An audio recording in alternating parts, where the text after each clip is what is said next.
Good afternoon, everyone, and welcome to this first in a series of calls from the Alliance for a Healthier Indiana, focused on how the business sector in our state can get more engaged in critical health issues that impact our workforce and our economy. My name is Kent Mitchell, and I am the Director of Outreach and Engagement for Raise It for Health, which is an Indiana-based campaign to reduce high rates of tobacco use in our state, both by young people and by adults. I am speaking today and facilitating today on behalf of the Alliance for a Healthier Indiana, which I'll share more about who the Alliance is in a moment. I just wanted to let everyone know that this webinar is the first in a series of 4 this fall from the Alliance for a Healthier Indiana, focused on some of the core issues that impact our economy, core health issues that impact our economy and our workforce. One of the top issues is tobacco use, and that's going to be our focus today. Indiana has one of the highest rates of smoking in the country. We are 41st out of the 50 states, and 1 in 5 Hoosiers smoke. It is a problem that impacts all Hoosiers, but especially those of working age adults.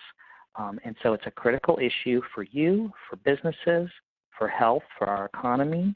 And we want to spend some time today hearing from some leaders across our state about what we can be doing about that together. So before we dive into this topic, though, I did want to share a little bit about who the Alliance is. So the Alliance was formed in the last few years, and it's a group of dedicated healthcare professionals, advocates, community and business leaders from all across our state committed to improving our poor health rankings.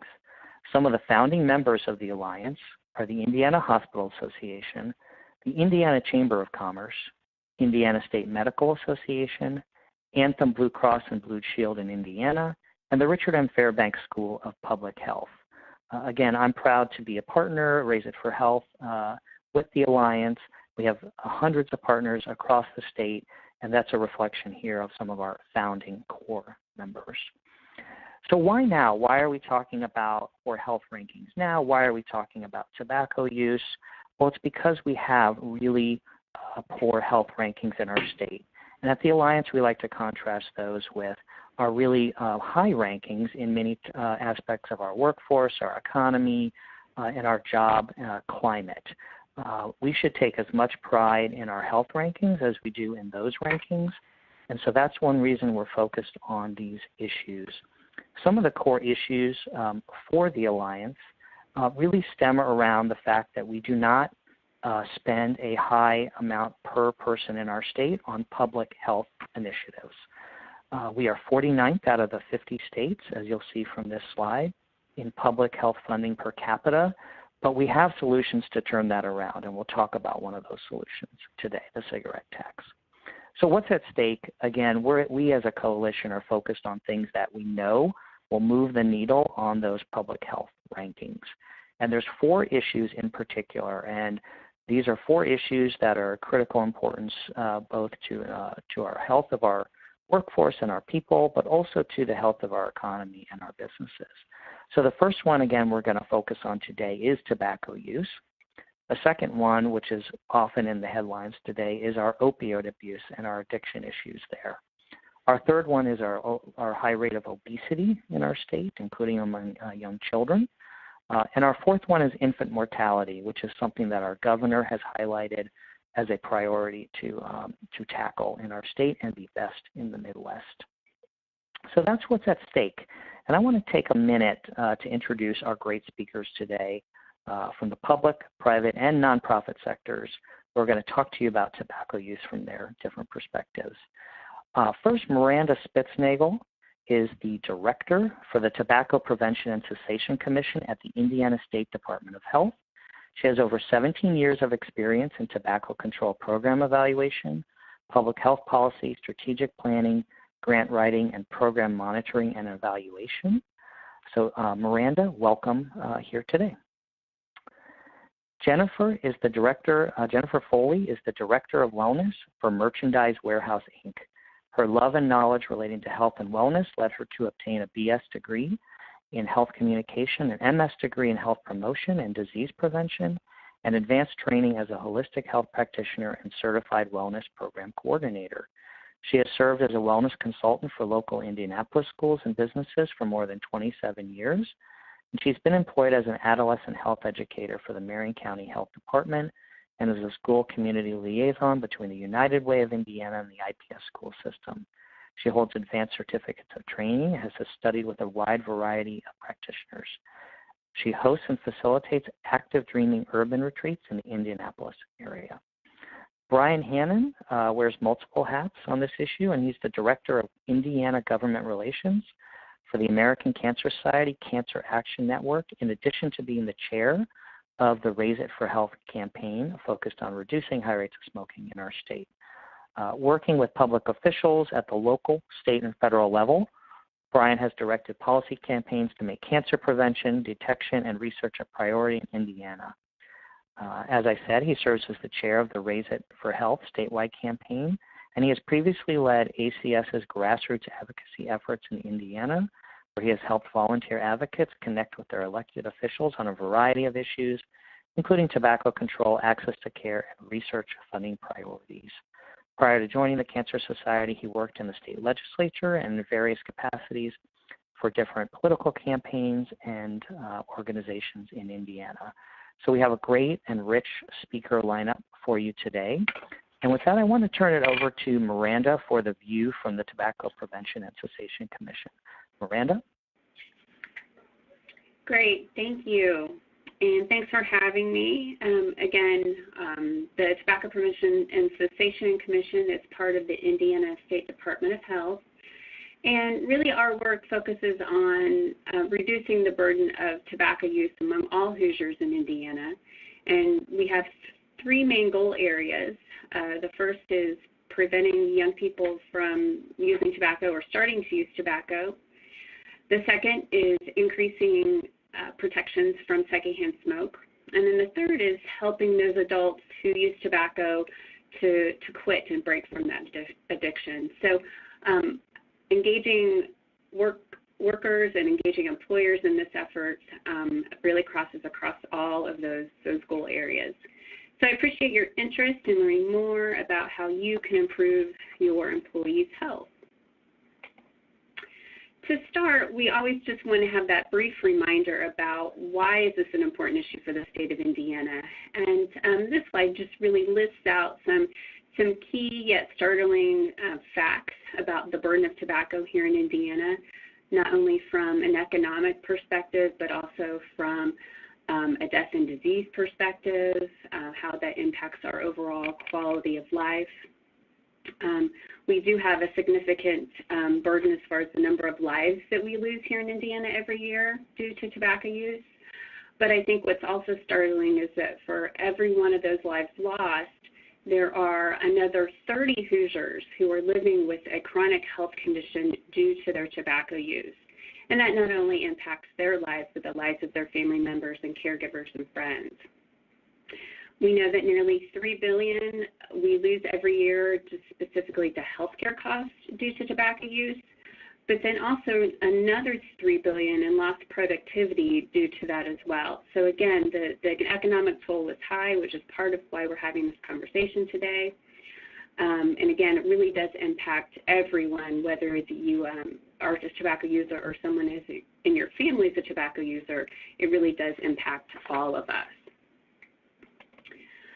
The CDC Business Pulse is actually a quarterly online series that's put out by the CDC Foundation, and it really seeks to intersect the public health work throughout our country to business work as well.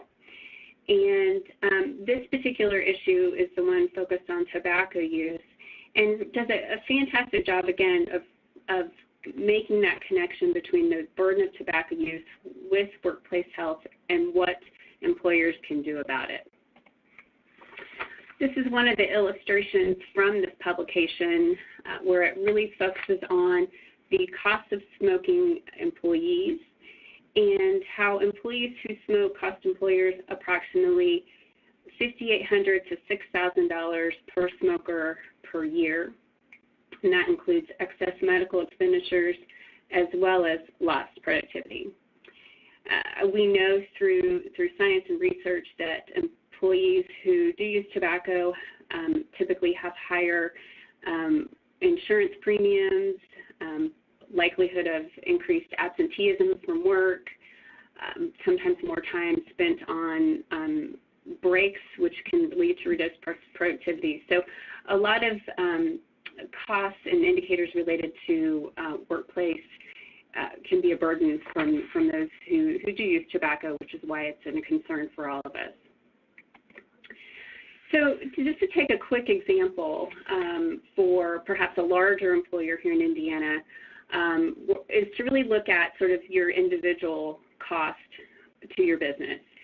This is just an illustration of a quick way to do some math about that particular potential cost.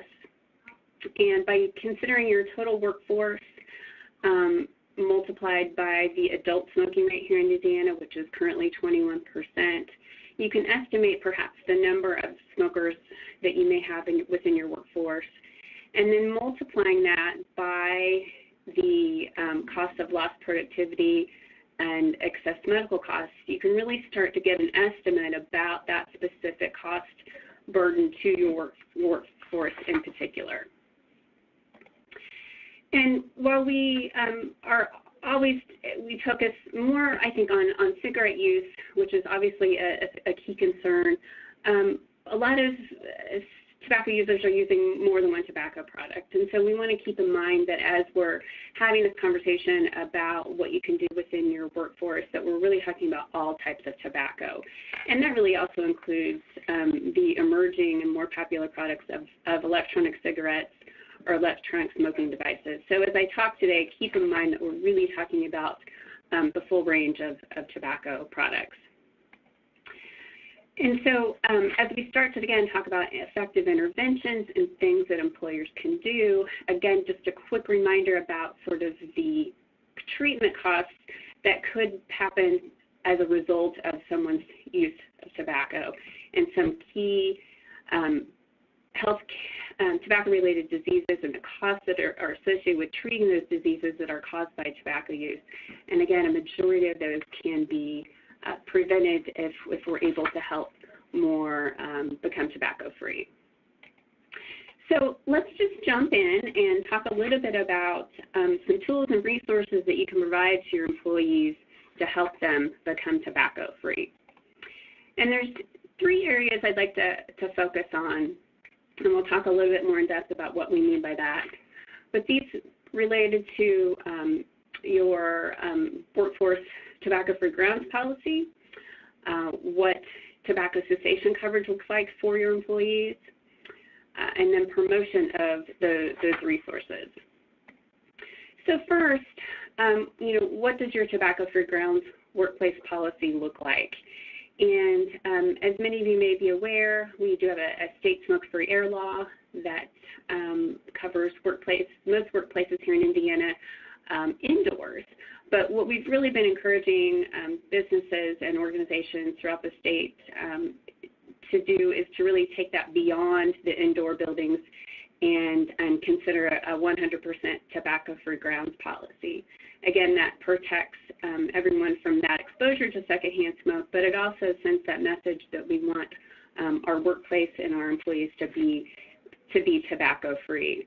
And again, we're considering that now to include electronic smoking devices as well. The next area to look at and consider is really your tobacco cessation coverage. Paying for tobacco cessation treatment is one of the most cost-effective benefits that you can provide to your employees. And coverage of that treatment really increases both not only a use of an effective treatment, but also increases the success of that employee or that individual becoming tobacco-free. So, as you work with your health insurance providers and others, making sure that they know that this issue is important to you. And then we want to make sure that we're covering all forms of counseling, all 7 FDA-approved medications, as well as letting employees have multiple attempts of quitting each year. Another key resource is quit lines. And there is at least one quit line in every state and ours is the Indiana Tobacco Quit Line, which we'll talk about shortly. But again, just that reminder that, quit lines are evidence-based resources that provide telephone, among other technical services, to provide that direct counseling support to those who are using tobacco use who are ready to quit. They may also recommend and provide access to some medications as well as some other information and help materials. What's also great about Quit Lines is that you're able to reach them in underserved and rural populations, places that may be harder to get. And again, it's really a highly effective resource that can really help that individual's chances of being successful and becoming tobacco-free. So that Quit Line can be a part of all of your cessation programming that you offer to your employees. And again, using benefits, offering benefits are important, but can't stress enough the importance about promotion of those benefits as being key as well. 1-800-QUIT-NOW is a national number. It's the number for the Indiana Tobacco Quit Line as well. And it's often promoted through digital, social media, and it's also part of the CDC Tips from Former Smokers national media campaign as well. So your workforce, and you can really take advantage of the times in which some of these education and promotion activities are happening that really support your workforce as well. Again, while coverage is key, coverage isn't enough, and we need to do what we can to promote the services in order to drive utilization of those services and benefits in order to get the results that you desire.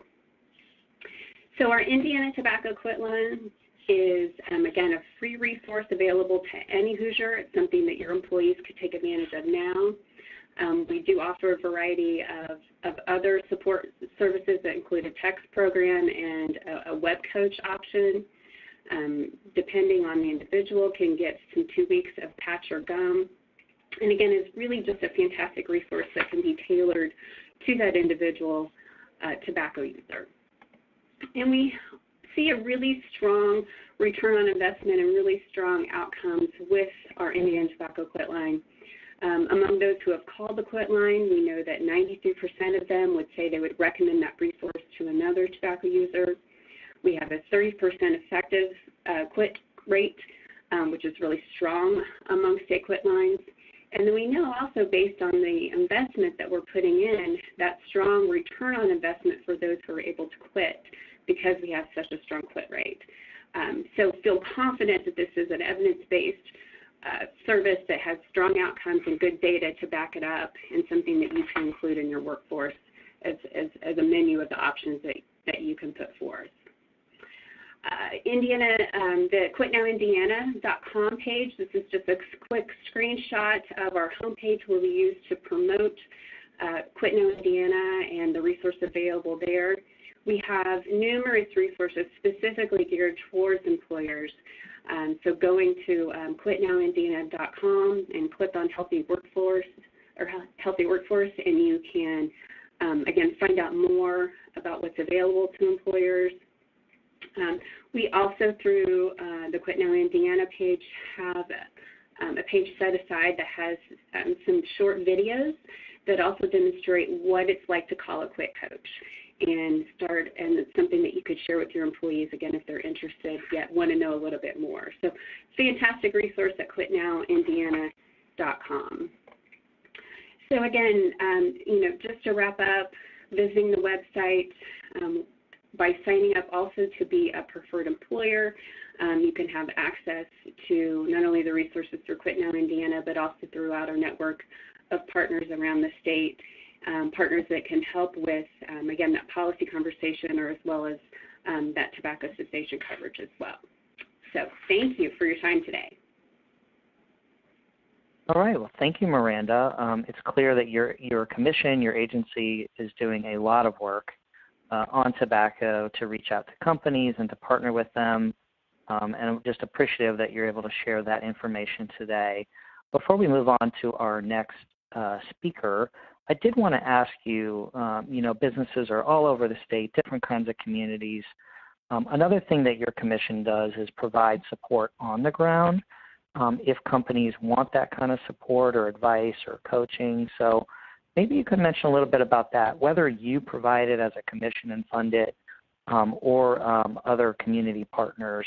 Who can they go to in their community? Who should they look to if they want to reduce their smoking rate and do that within their company?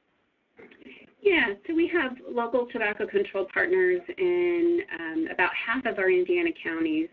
And those folks really are at that community level working with community stakeholders to reduce the overall burden of tobacco use as a whole, but really working one-on-one with employers and healthcare providers as well to make sure that they're aware and have access to 1-800-QUIT-NOW.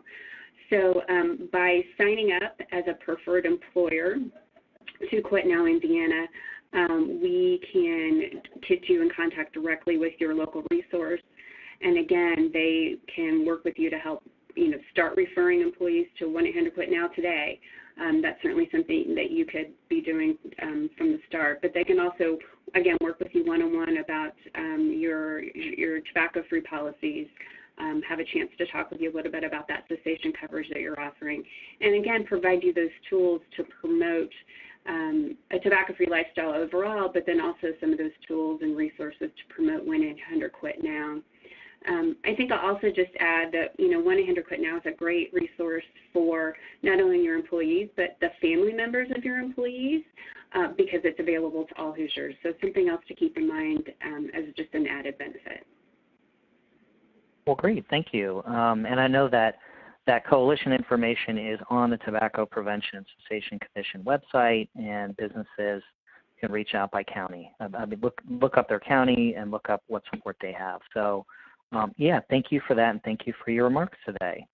In a moment here, I want to turn to Jennifer Foley with Merchandise Warehouse. And Jennifer and their company has a great story and commitment to employee health, not just in tobacco, but in many areas, but are also doing some really wonderful things on tobacco use. And so, Jennifer, I would like to turn it over to you to tell us a little bit about the Merchandise Warehouse story. Thank you, Kent. Thank you for allowing me to come and tell the Merchandise Warehouse evolution of our wellness story, because it is a work in progress. And I'm delighted to talk about smoking cessation and hopefully give out some ideas there for people listening of things that we felt have worked. Just a little bit about Merchandise Warehouse. We are a third-generation family-owned Indiana business, and we specialize in providing multi-temperature warehouse services. And we, approximately 6 years ago, we didn't have a wellness program, and our collective employees were so ill, they basically dropped our insurance. So we basically, I got hired on to help kind of turn things around. And as with small companies and small businesses, the impact of the insurance cost, if it's, it can actually really take down small companies. It can be a huge financial burden. And so I'd love to tell you some of the things that we're doing as far as smoking cessation. Just to give you some background of our employees, we currently, from our last bioscreen in April 2018, we had 88 employees go through the screen. We also provide nicotine screens during that time because we provide a financial reimbursement for our employees through their insurance if they are not smoking or using nicotine. And we had 46 non-smoker or non-nicotine users and 42 smokers. So that's like basically half of our employees. When we did some of the calculations financially, it's about $252,000 a year that we are spending with our smokers. So we are really trying to get progressive with this. We have a smoke-free campus. Our employees, if they do smoke, they have to clock out for breaks, and for lunch. They're not paid for that because they have to leave the campus. They're not allowed to smoke in their cars. If they're caught smoking, they experience our disciplinary action, which we have a point system. We have in our health plan already built into it for those employees who carry our insurance 100% coverage for any of the medical enhancements to help quit smoking, which would be like nasal inhaler, the patch, oral Chantix, the gum, all of that. So there's 100% coverage for 80 days per year. We have partnered up with, in Indiana, there's a TANF grant, and we are partnered with Step Up, and we actually provide our employees on-site an addictions counselor once a week for an 8-week group, and we run those groups periodically through the year. We also have an employee portal that we're getting ready to launch out to our employees, where they can go in and get on the quick line. They can find a doctor. We are able to get data through BioScreens and HRA. We are combined with Springbuck, which I don't know if that many people are aware of what Springbuck is, but it's a way to gather data from our employees and their health and to see where we are as far as our healthcare costs and what's going on with smoking for our employees. We also offer a 21-day health challenge. We have a fitness center. And hopefully next year, one of the next things we're going to go into is I've been doing some research with a Japanese company. They actually pay their employees to stop smoking, and we are looking into doing that exact same thing. So any questions? I'm kind of just going on about about what we're doing to help. Well, that's great, and I think sure, that's great. And if I'll jump in for a moment and say, I think what's really striking also is just how you care about their health, overall, not just tobacco use, right? But whether it's obesity or addiction issues, and you had mentioned to me when we spoke that they meet with you quarterly and kind of do coaching. Do you want to talk about the importance of, I guess, taking that personal touch, which is obviously an investment for your company, but I imagine you see returns from it. So maybe you want to talk about that, and you have a special relationship with the local hospital too, and maybe those two things you could elaborate on for those who are listening. Sure. Part of my role as the Director of Wellness is that I provide wellness coaching every quarter, so that's 4 times a year, for primarily all of our insured employees, but I will also meet with employees who are not insured. And we believe we are invested in our employees. We feel that our employees are our greatest asset, and it's a basic equation of I work for the employees. I help them to be the best version of themselves. So a happy employee makes for a happy customer, which makes for a happy business. And so the one-on-one, I get to know people. I oftentimes become a resource for anywhere that they want to work in their life to find balance.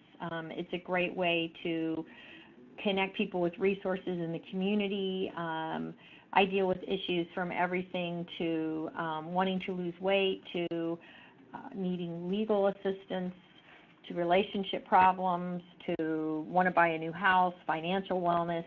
And I just basically am a resource to help people find and get the needs that are filling that gap to help feel more balanced. We do have a wonderful relationship with St. Francis Hospital. They have been coming in for quite a long time and provide our BioScreens for our employees. And oftentimes they will send the same nurses, so our employees are building a relationship with their staff.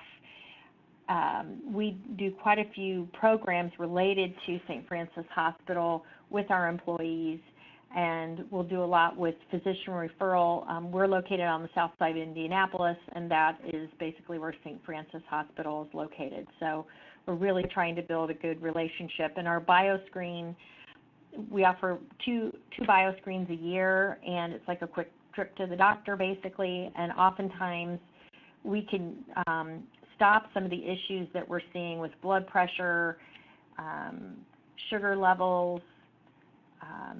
We've had really high triglycerides, or if the cholesterol is off, we can intervene and hopefully get employees in the right direction as far as some prevention.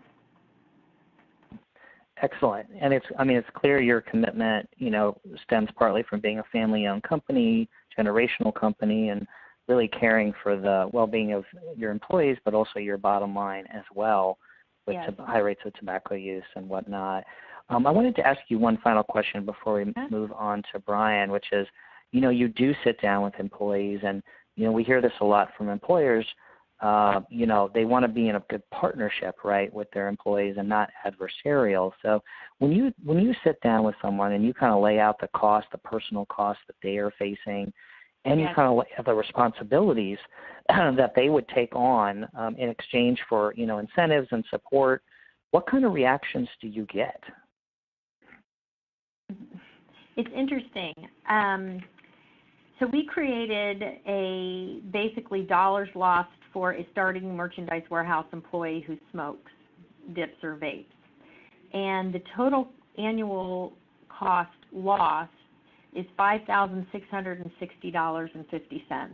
That includes the positive nicotine screen, going back toward their insurance, the smoke breaks, the lunch breaks, the cost of one pack of cigarettes a day for a week.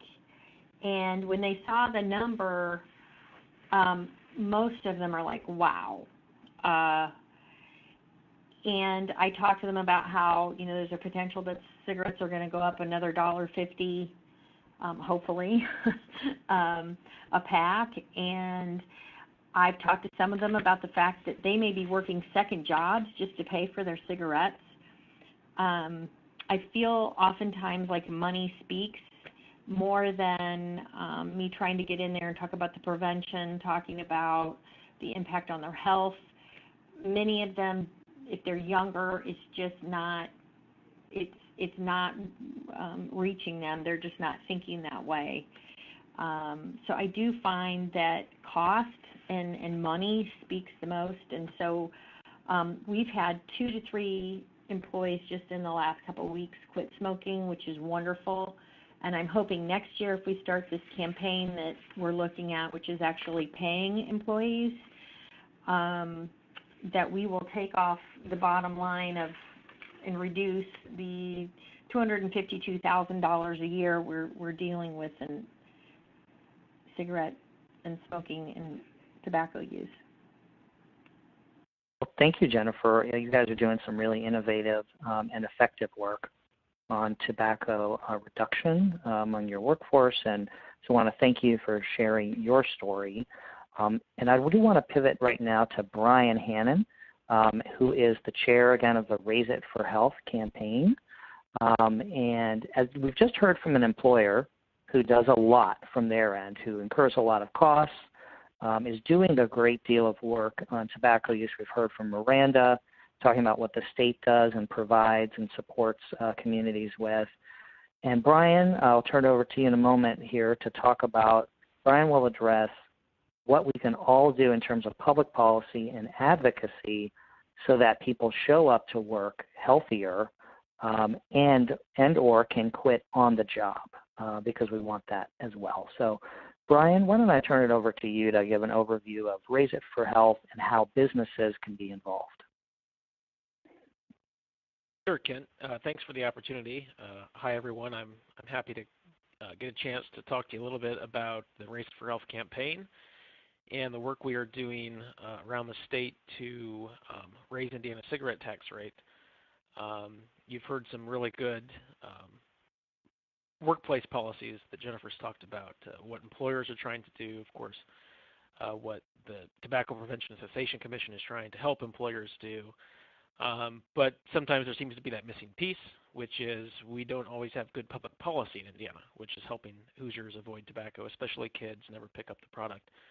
And so that's what this campaign is really focused about, trying to bring some attention to our critical health needs, including our high rates of tobacco use, and what we can do to lower those through evidence-based policies, and really help not just the health of our workforce of our state, but also kind of the economic numbers of our state and the competitiveness of our state, and make our bottom line a little bit better. So the Raise It for Health campaign is really a campaign that's been supported by and created by a couple of coalitions.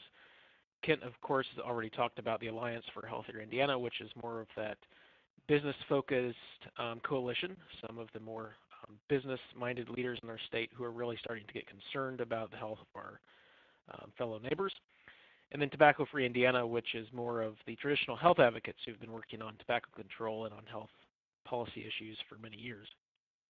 So we're doing our best to blend kind of your traditional health advocates, but also some of those business leaders who are coming together to do something meaningful and bold to address our tobacco rates. So 2 coalitions, 1 campaign, and then of course our one goal here is to significantly raise Indiana's cigarette tax rate in the 2019 legislative session, and subsequently hopefully produce a lot of new revenue for the state that we could invest in some health programs that are not only going to help people quit and educate youth about the dangers, but also invest in some of the other critical health needs we have, like our addiction crisis and infant mortality. But let me talk just a little bit about the case and why we need action. You'll see there in the grouping of states highlighted in orange, that Indiana is one of about 12 states in the country that have been designated Tobacco Nation. And the reason that is because if you take the smoking rates in that cluster of states right there, they're much higher than the rest of the country at large. And if you were to average the smoking rate in those states and compare it globally, you'll find that our smoking rates in Tobacco Nation actually rival those in many developing countries like the Philippines. So that's not where we want to be. That's certainly not where our country wants to be, and we want to catch up. We want to kind of secede from this Tobacco Nation, if you will, and go a different direction in Indiana. And simply put, that's because we've got so many health burdens in the state. More than 11,000 deaths a year. We're seeing close to 4,000 young people still picking up the product, becoming addicted. And of course, we know that they're going to turn into addicted employees at some point who are going to cause a lot of problems for companies like Jennifer's that drive up healthcare costs and things like that. But then, of course, we know that smoking, a lot of times we will obviously think of it as a cause of cancer or heart disease, which is very true, but it amplifies so many other of our health problems in the state. We know there's certainly a connection between smoking and some of our other addiction issues. It makes recovery from opioid use disorder, for instance, harder. It makes relapse more likely. So there's definitely a multitude of reasons to start to tackle tobacco use through public policy. But of course, that economic case that the Alliance has done a very good job of talking about is also very real. When you add it all up, it's more than $7 billion a year in healthcare costs and lost productivity costs and the cost we see from secondhand smoke. It's very real.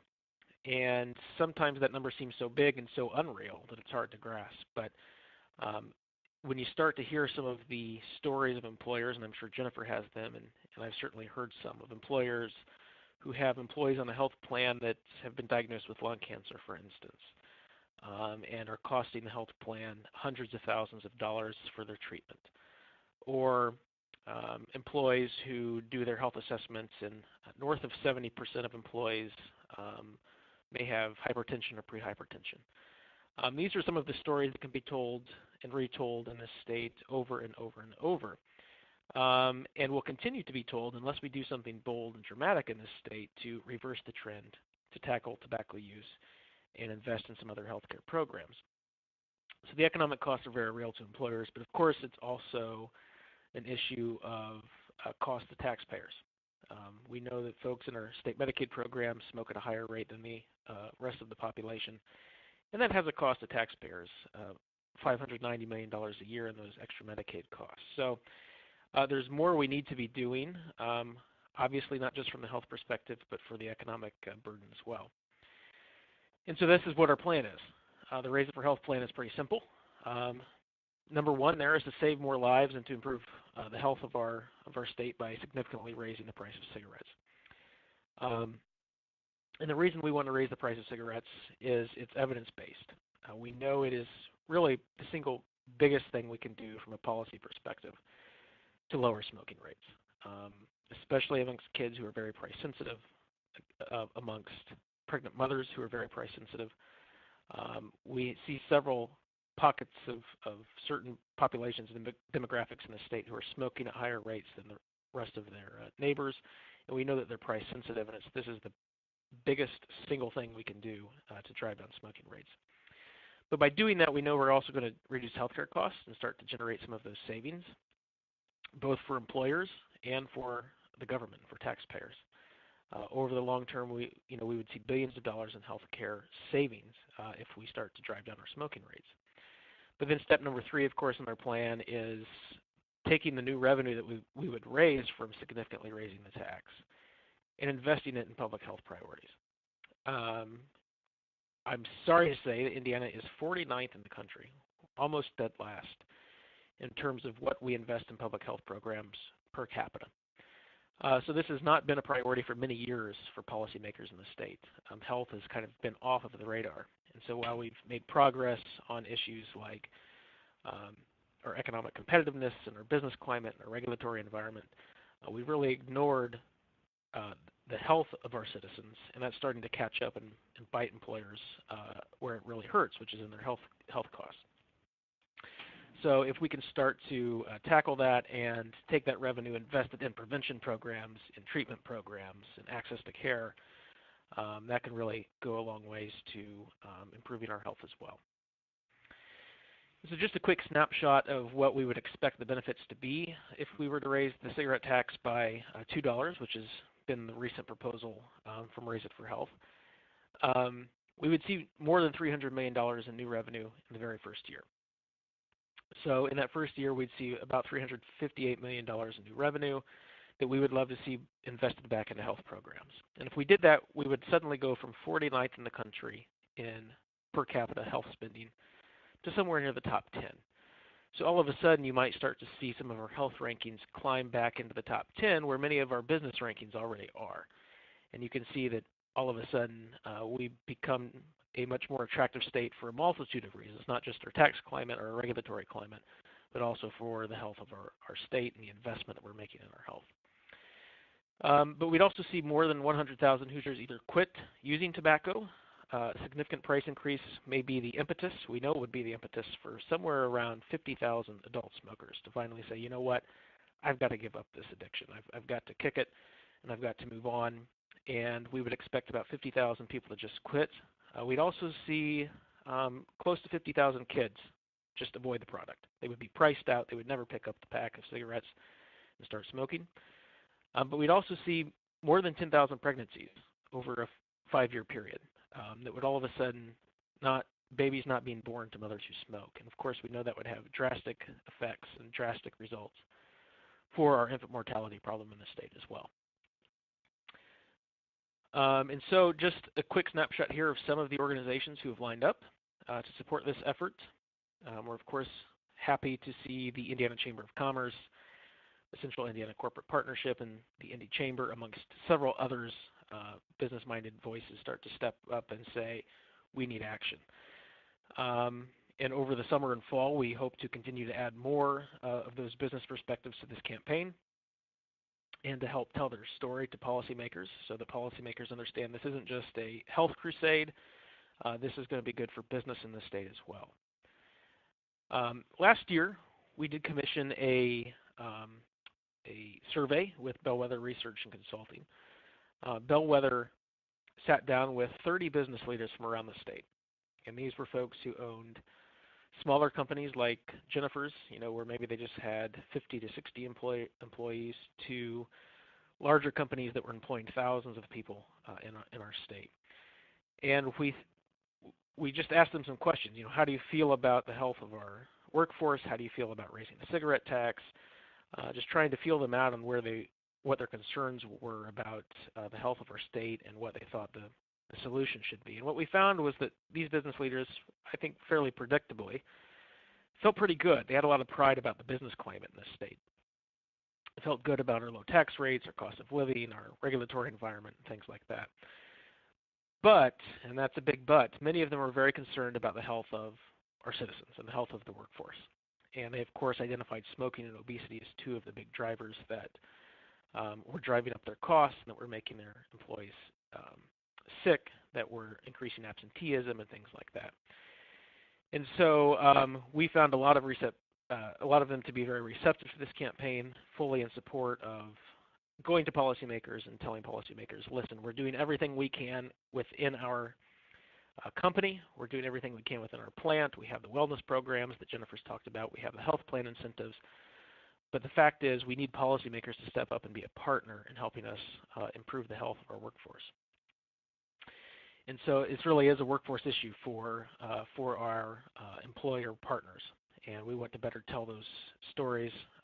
We have a gentleman here pictured, Royal Jordan from Fort Wayne, who has quite a compelling story of what several years of smoking did to his health, how it reduced his contributions in the workplace, how it made him, of course, have high medical bills and all sorts of things. And so telling the stories of people like Royal, I think, also helps. That this is not just an employer issue, it's also an employee issue.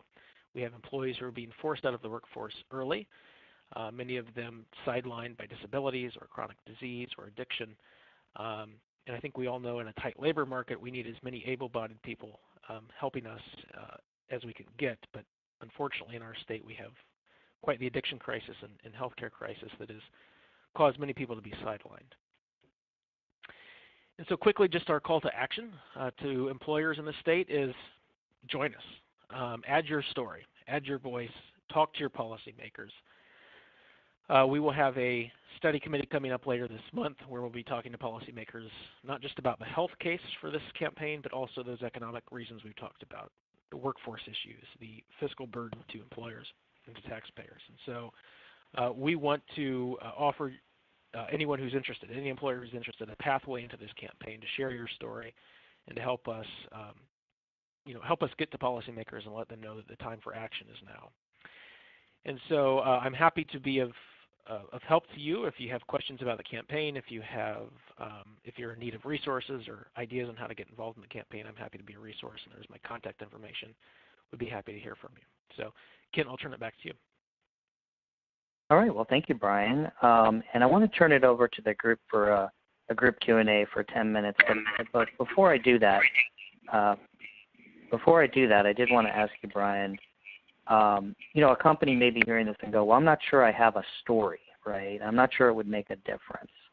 Why does it make a difference for a senator or a House member, right, to hear a company's story? And if they were to share their story, what should they be talking about? What would be persuasive to the folks who are actually going to vote on these issues?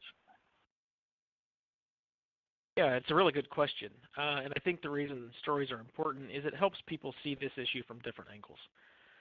A lot of times we make it policymakers who feel like, well, it's not my job to address Indiana smoking rates. It's someone's personal decision whether they should smoke or not. And maybe they just don't feel compelled, like it's their job to do anything about improving health. But I think when we're able to demonstrate the far reach of tobacco into our state, that it's not just a health issue, but it's a healthcare cost issue, it's a productivity issue, it's an economic development issue. We have many employers, and Kevin Brinegar with the Indiana Chamber of Commerce will tell you, many employers who look at Indiana and say, you know what, it has an attractive business climate, that, my gosh, their healthcare costs are really high. So tobacco has far-reaching consequences into the health of our state, not just the physical health of our state, but the economic vitality and health of our state.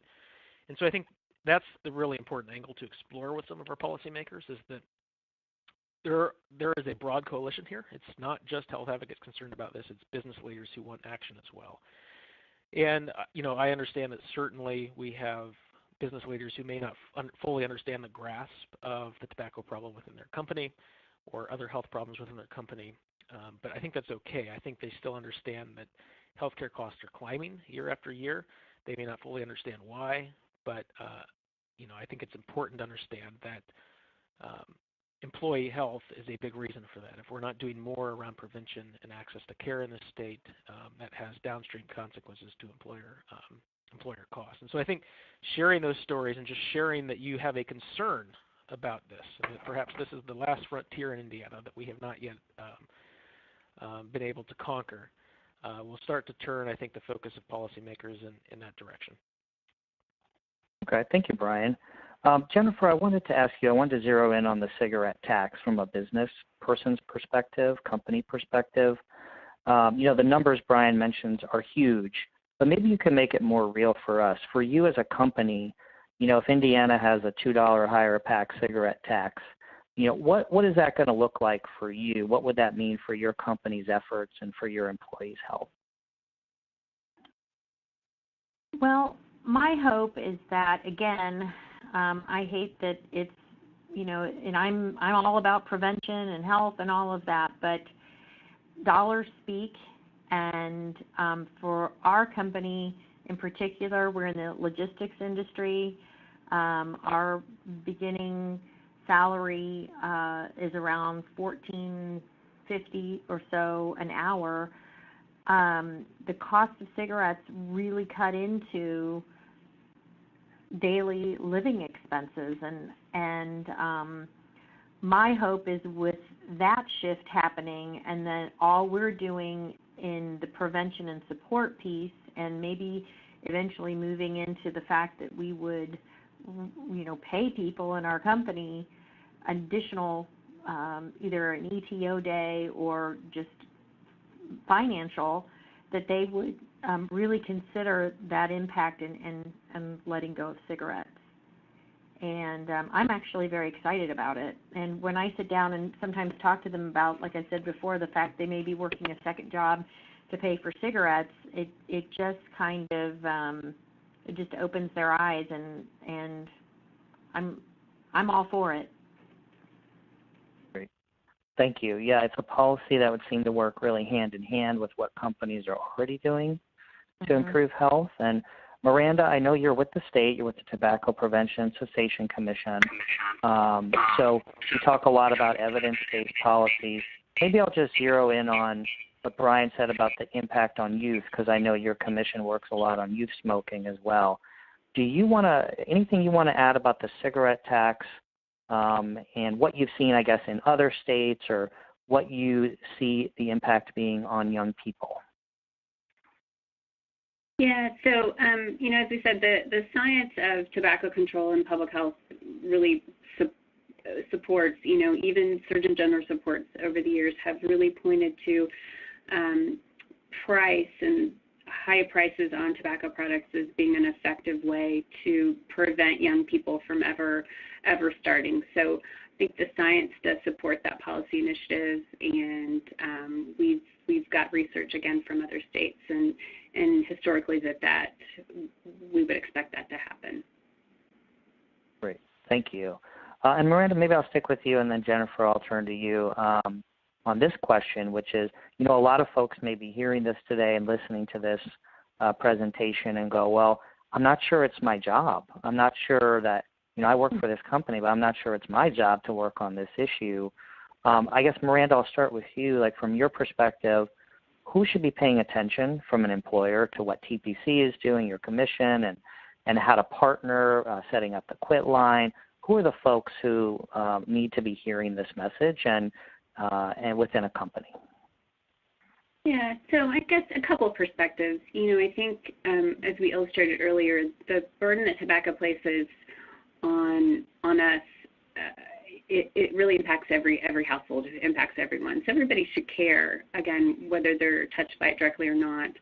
But from the employer perspective, it really goes to all levels.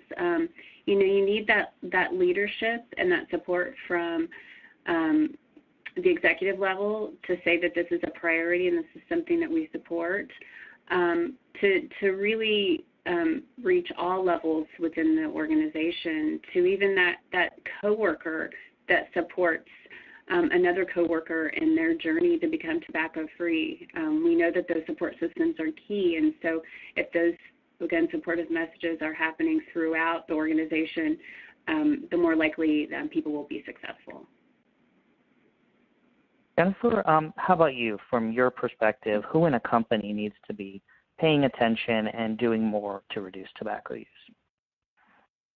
Yeah, well, I would like to piggyback on what Miranda was talking about, and to just say yes, all of what she said is very true for us, and to also take it one step further, which is that we claim wellness as part of our company's culture, and that we embrace it on all levels throughout the building, whatever level you're in as far as your role in the company. We create different teams of engagement. We have a wellness team, service team, events team where people are all involved. We have wellness champions that have to be nicotine free, and so we have 6 of them at this time that are like an extra line of encouragement, defense, if you will, about smoking cessation. We have a gym in our building. It is just part of what we live and breathe. So we have healthy food at our meetings, and we are encouraging, one of the things we're going to be doing is to promote a management-free smoke-free management team, and that's a big one. We're really working on that because we feel like, from the top down, basically, that we have to walk our talk, if that's how that's said, yeah, walk our talk, and that our managers have to set an example of living and working in a smoke-free environment. Thank you, yeah. Mm-hmm. Brian, I want to turn to you. You kind of mentioned, I think you mentioned, or others may have mentioned, the opioid crisis in our state. We're here to talk about tobacco, but how is the cigarette tax increase, how is that related to addressing that crisis? What do you want business leaders to know about how those are connected? Yeah, well, I think there's certainly a nexus there. We do know from the data that 90% of people who are suffering with an opioid use disorder are also smokers. We know that nearly 90% of women who have been in treatment for a substance use disorder are also smokers.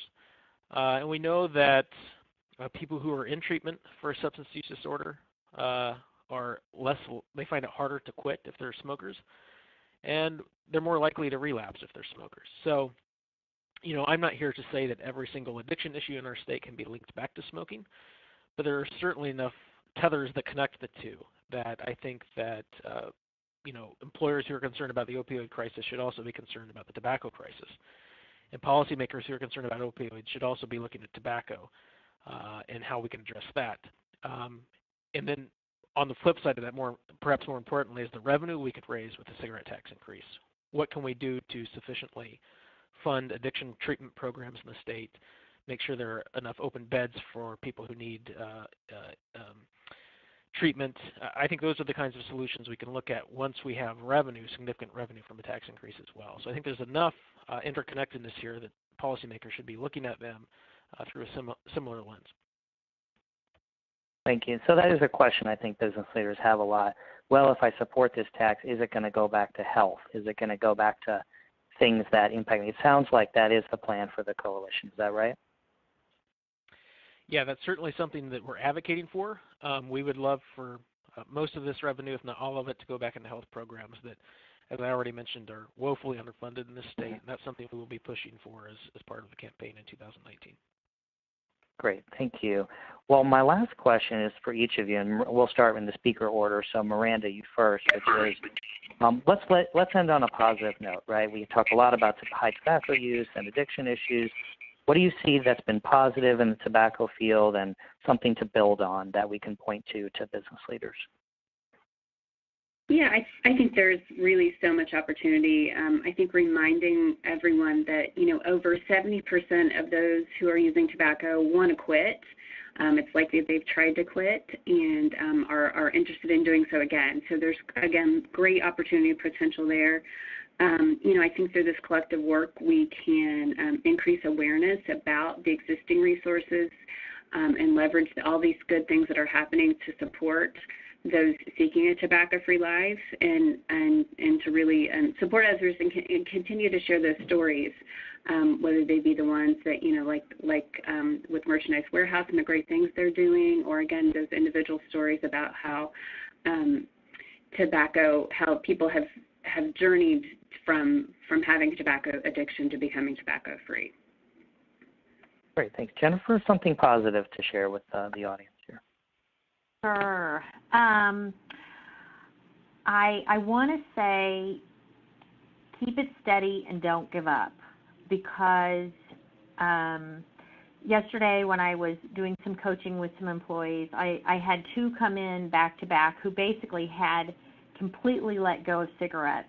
And these are two of these employees have been with us probably 6 years or so, and I've been working with, tapping in with them, hey, and they actually did it. And that was just, one win is huge in my opinion, and just keep coming at it from lots of different perspectives and embrace it, because we are creatures that like to join the environment we're in, and when the environment is a certain way, we just start to assimilate into it. And our non-smokers who have let go of smoking are really educating about getting off of it, and it just starts taking on its own message, and it's been very rewarding. Great, thank you. Brian, something positive from the public policy angle. What are you seeing? Yeah, well, I would really harken back to what Miranda said, which is a reminder that 7 out of 10 smokers want to quit smoking. And I think it's important for us to not view that the Raise It for Health campaign and the things we're fighting for as punitive in any way. We're really trying to give people who want to quit smoking the prompt and the support that they need. And I think that's really, really important. But I would also say that if we were to enact the Raise It for Health plan, if we were to significantly raise the cigarette tax by $2 a pack and invest this money into public health programs, we become a national leader in many respects. We certainly start to set an example for Tobacco Nation on how to address this problem. And I think that Hoosiers are naturally modest. We don't like to make a big splash, but we've made a splash in so many other categories in our public policy space, especially on business climate, that I think this would be a great complementary effort that could really set an example for the rest of the country for how to tackle tobacco use in a serious way and invest in health. Okay, thank you, Brian. Thank you all for ending on a great positive note there, too.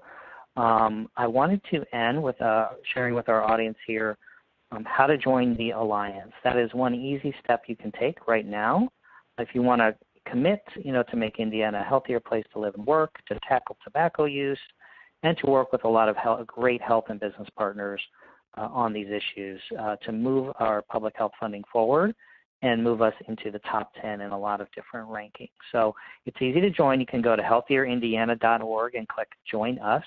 Walk through a very simple form. Just takes a couple minutes to fill out. And you can state what kind of partnership you want, what you're willing to do with the Alliance, and you'll receive follow-up communication, including a biweekly email newsletter.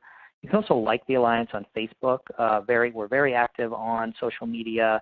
And you can also tweet your support using the hashtag HealthierIndiana, and that's a hashtag we'll be using all throughout the year and into 2019 to try to drive momentum on these issues. That's just the beginning of how you can be involved in these efforts. And again, I wanted to thank everyone who's listening to this call for taking the time to care more about the health of our workforce and the health of our people, and particularly as it relates to tobacco use.